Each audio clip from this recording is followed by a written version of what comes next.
like to thank ADB for this opportunity to share and hopefully to continuously be a partner for the sanitation program.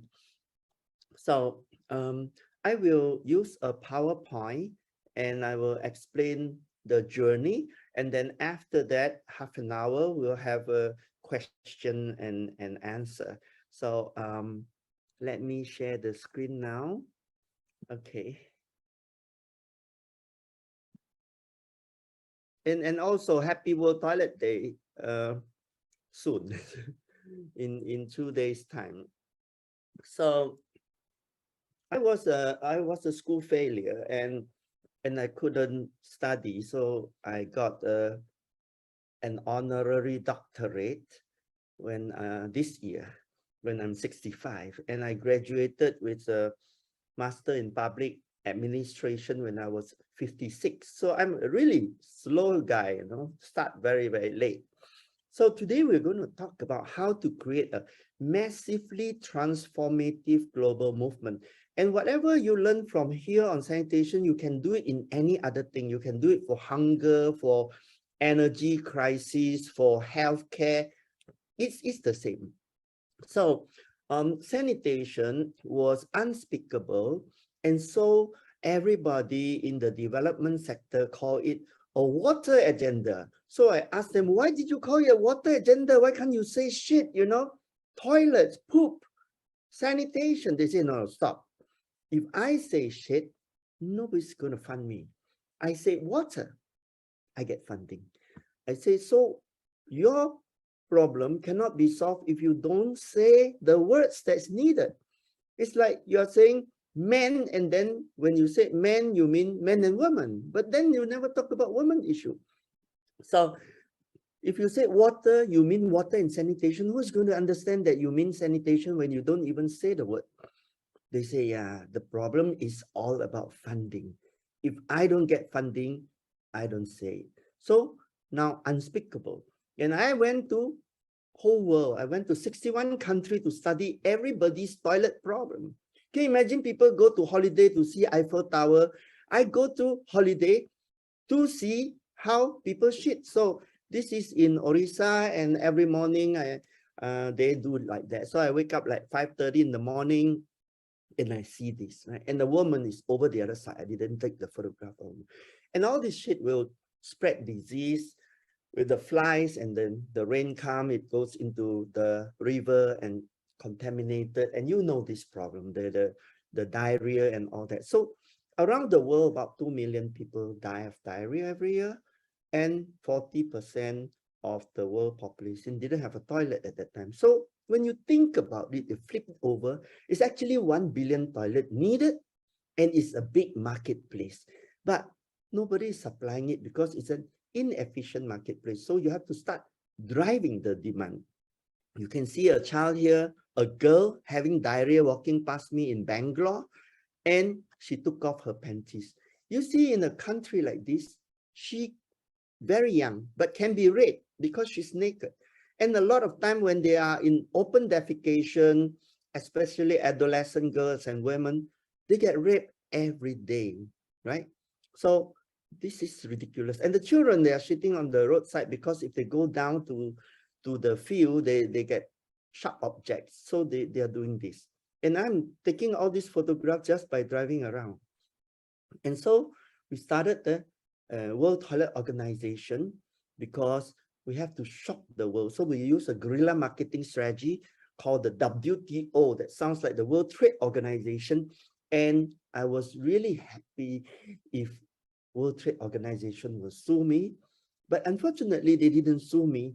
So I thought if they sue me, I'll be very famous. But they didn't sue me. But I became very famous because I'm now called the other WTO. And ever since, we became a sensation from day one on 19th of November in 2001. And the whole world talks about toilet because it's so funny. You see, when people laugh at you, they're listening to you. So I just don't worry that people laugh at me. I'm very happy when they laugh at me because I'm getting them to the subject. And if we don't discuss, we cannot improve. We don't discuss, we cannot improve, right?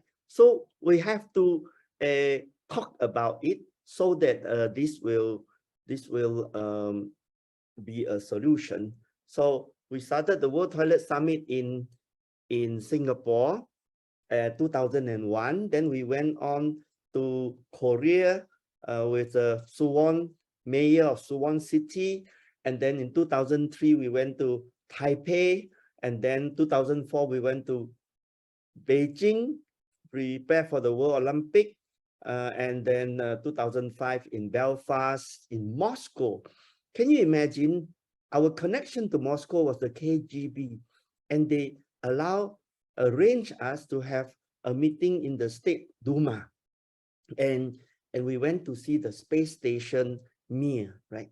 And then by 2007, we have the President Abdul Kalam host the World Toilet Summit together with Sulap International and 6th Minister, World Health Organization. I think you know John Lane over there, and the Crown Prince of the Netherlands, who is now the king. So he's a very good friend, right?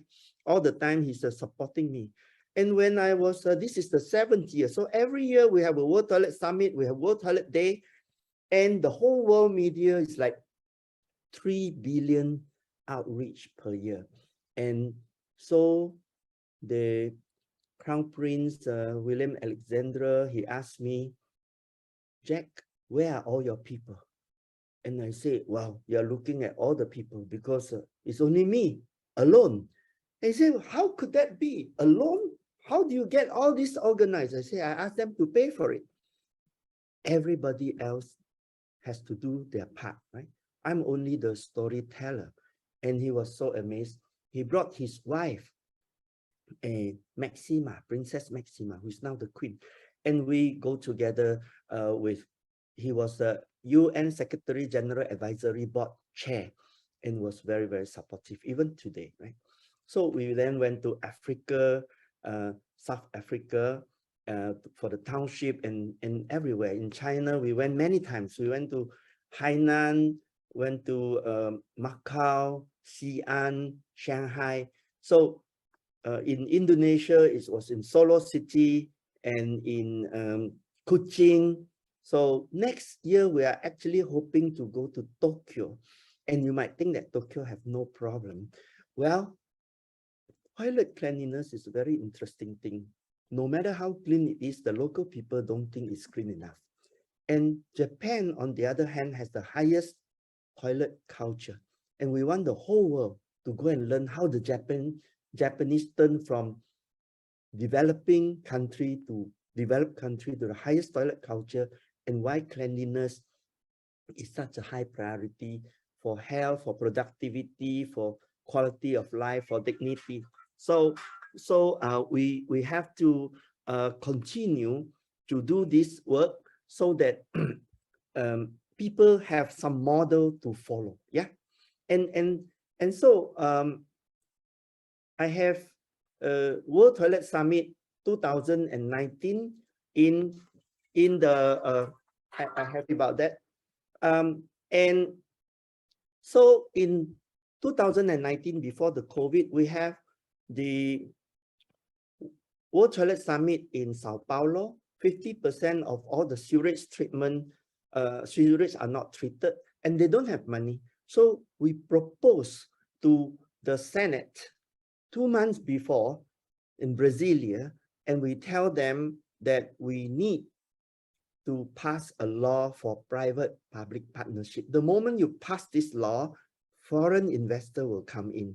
And then they say, that's wonderful. Why don't we do that? We have no money. So they passed the law, and the Chinese money came, and all the other loans came and investment came into the government-owned water treatment plant. And so $10 billion invested in the sewage treatment to date. So it's just only about 2.5 years ever since the law was passed, 7 months after our World Toilet Summit. So you can see the power of our persuasion, our advocacy is really, really strong, right? So today I'm in Nigeria. with the president of Nigeria opening it, and the Minister of Water Resources as a driver, and the Minister of Environment, and also Health Minister is coming. And the number 2 in the UN, Amina Mohammed, she happens to be a Nigerian also.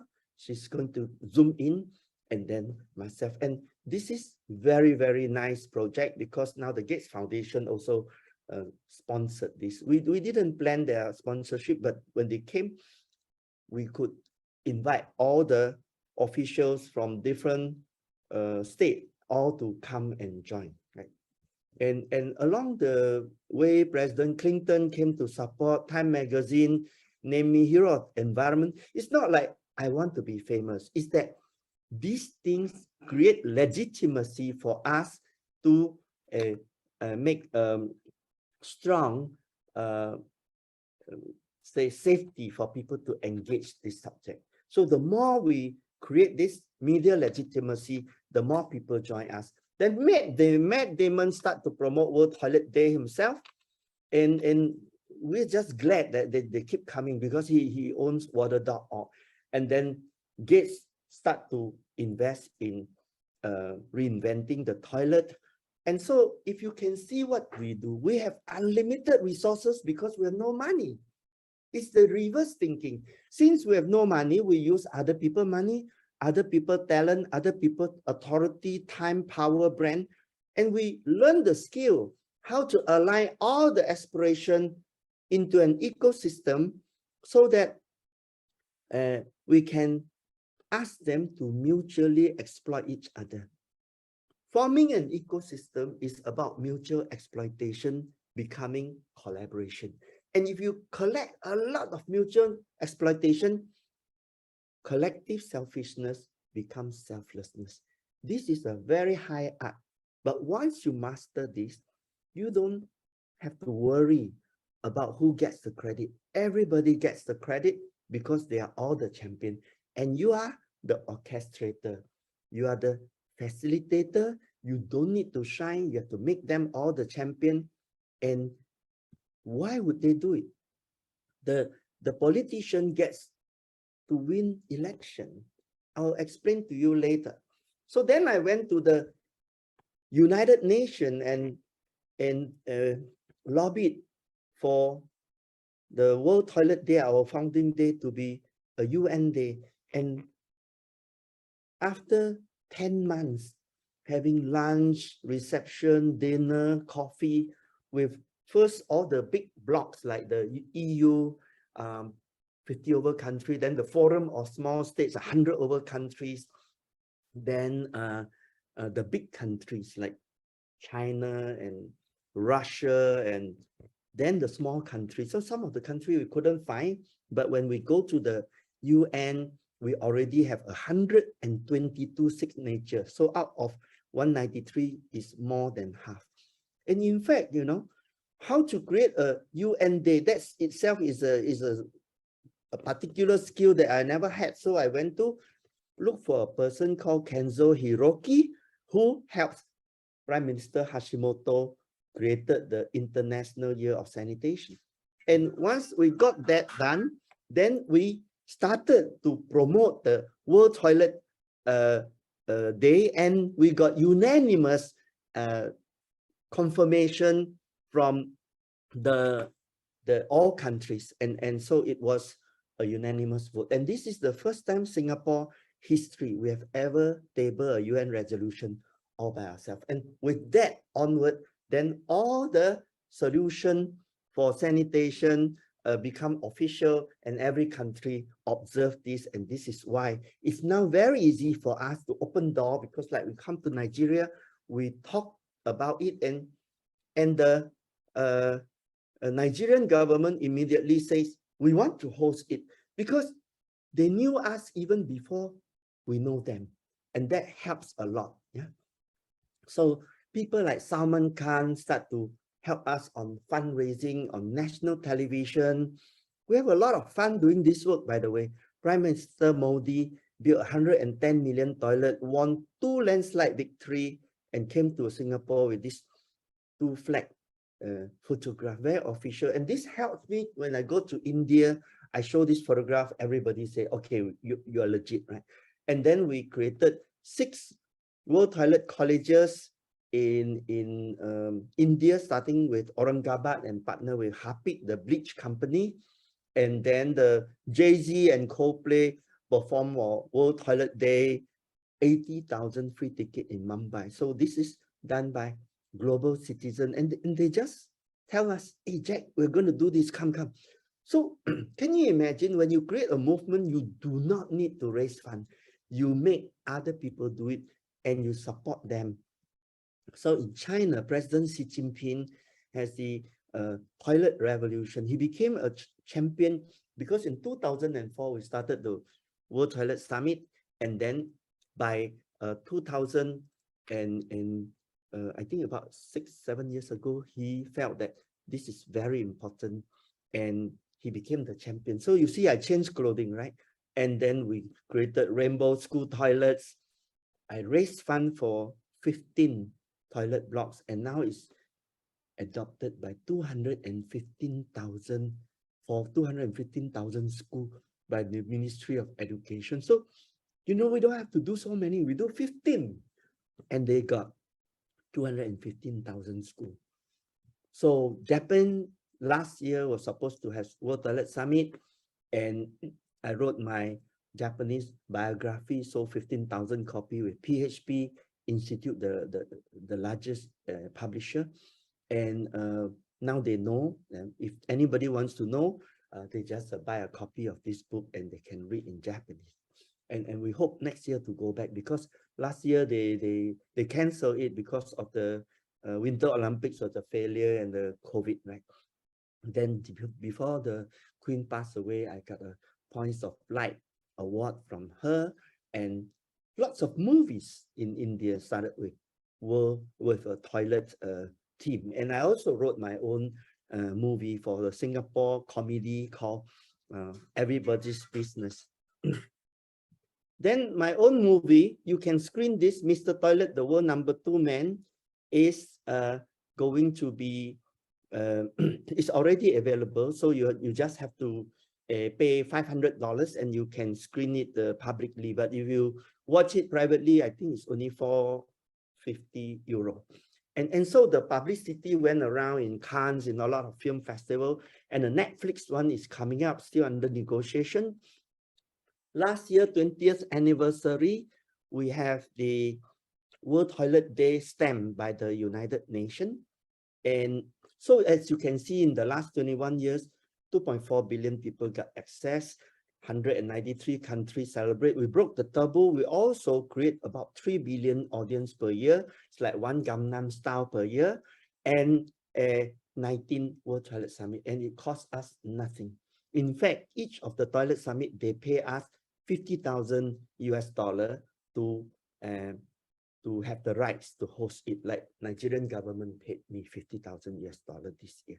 And I'm now working with the Singapore Symphony Orchestra to create a symphony in P minor, which is a new musical note, the sound of urination, and and also cartoon series. So it's like continuously imagining things to do, right? So now this is the project we want to work with ADB, that people think toilet standard is one type, but it's not. It is many toilet standard, because different culture, different wealth strata. A toilet in a shopping center, in a swimming pool, in a bus station, train station, in a kindergarten, they are all different. So we have to compile everybody's toilet standard so that you can have a ladder that you can keep on climbing upwards. Yeah. And so the treatment system has already got a compendium. So there's a lady called Elizabeth Tilly from AVEC, and she has produced that, and we are going to produce the book too, because hers is about treatment and ours is about everything above the toilet, in layout, ergonomics, in design. And together we will create this for free download for government, academia, everybody to do, so that there's a central depository of all the knowledge. So this is the first time we did was 2011, just a small one with the International Code Council. We found that it's not universal, so we want to now make everything work. So we have a scope, normative references, terms, and all that. So we have right now a lot of volunteers, but we need it to be done professionally. So we would need to work with the ADB and fund a writer, maybe a PhD student. There's a lot of PhD candidates who are looking for this job, so we can do that. I'll come in January to talk to you about it. But how do we break the taboo? Is powerful storytelling. The media, they want readership and advertising income. So my storytelling become very, very attractive to them. The politician, they want votes and power. The media will give them the votes and power. So they call Jack, come with me, and then we go together, right? And then the policymaker needs to do the cost benefit analysis, which the academia is very happy to provide, because the academia publish or they perish. So these are all synergy. As you start to see, the mutual exploitation are going on very, very efficiently. And then the celebrities come because they want to be popular. The donors come because they want to be visible. The NGO, of course, they come because there's money and people get toilet. So this is the way we do orchestration. And we are not a consultant, and we are mission driven, and we do this for the purpose and meaning of our life, so that we are totally agnostic and we're able to give everybody what they want. So here is a chart which will take a long time to digest, but basically the funders, investor, technologists, entrepreneur, NGOs, politician, media, and the corporates, they all want things that are on the left side, which is to earn more money, save time, save costs, avoid mistake, co-distribute, co-design, have database access, frictionless relationship, and nowadays ESG branding. So everybody needs something. And if we just put the sweet spot, align with other people's sweet spot, it works like wonders. So a lot of linear thinker think if we connect 1 to 30, we got a chicken. But if you are a visionary thinker, you say, here is a chicken, and then you start telling them the story of how a chicken look like. And when you explain successfully, they see a chicken. If you don't explain well, they see 2 dots. So my ability is to let people see the future before it is available. The moment they see the chicken, they become a potato. And then a potato have a shoot, have a stem, have a root, and they grow lots of other potato once you plant it to the ground. And then the brand itself just keep on building like a Fibonacci fractal growth, and repeat until it blooms. So you don't need to be the leader. The movement, the belief system need to be a leader. And if everybody is a beautiful shape, then you have to be the leftover paper that you were supposed to throw away after cutting out the beautiful shape. If you are willing to be the background noise, then you can be the orchestrator. So the next thing I'm now doing is I created the base of pyramid hub. The world has 8 billion people since yesterday, and 4 billion are earning less than $8 a day. And so we have to solve poverty by bringing the whole ecosystem together, working like a Swiss watch. Once this efficiency happens, it will work like a forest where all energy are conserved and all things are recycled and reused. So when we think about innovation, it's 90% failure. If you think about copying, it's 90% success. So there are 44,000 social entrepreneurs with proven solution, and we want to copy and recycle. And so I am now making a software to copy this 4,000 social entrepreneur business model, codifying it and replicating it everywhere. So if your colleague in other part of ADB can be interested in ending poverty, not by one sector like energy or health, but by all together, then this will be very, very successful. So what happened is that we have to take a community, and then we have to build all the plug and play model, all the business model together, so that we can bring all the stakeholder together. If we are able to do that, then this would be a solution. Yeah, and when everybody is working together, then what happened is that they have a life of its own, because it's also profitable. So here we have, I built 10 million Singapore dollar, a World Trade Center for the Poor, we call it the SDG Center. And then this is in next to an MRT station in Singapore. And I hope to coordinate all the people. And lastly, I would say all the problems in the world are caused by masculine approach. We keep on trying to win and to say, it's me, I am the greatest guy, I want to save the world. Everybody don't compete with me to save the world. Everybody get lost. I save the world. It's impossible. So we have to go by a feminine approach, which is like the mother. The mother facilitate the whole family and don't claim the credit. She's just happy when the children grow up and husband is successful, she is successful. She doesn't say, you know, all these children, they were useless, I made them successful. Never. No mother ever said that. So we have to adopt the feminine approach. It doesn't mean female or male. Men can also adopt the feminine approach. Female can also adopt feminine approach. The feminine approach is louder approach. It is facilitate. And if we facilitate it like the forest, then you are another mother called Mother Nature. Mother Nature facilitate everybody, and nothing is wasted in the forest. And there's no such thing as the king of the forest is the lion. It's nonsense. That's Disneyland. Nobody is the king of the forest. Everybody is facilitating one another. No winner, no loser, all survive together. And so fundraising is not the only way to achieve the mission. Your peers are not your competitor. You can't save the world alone. And the movement is as important as unit.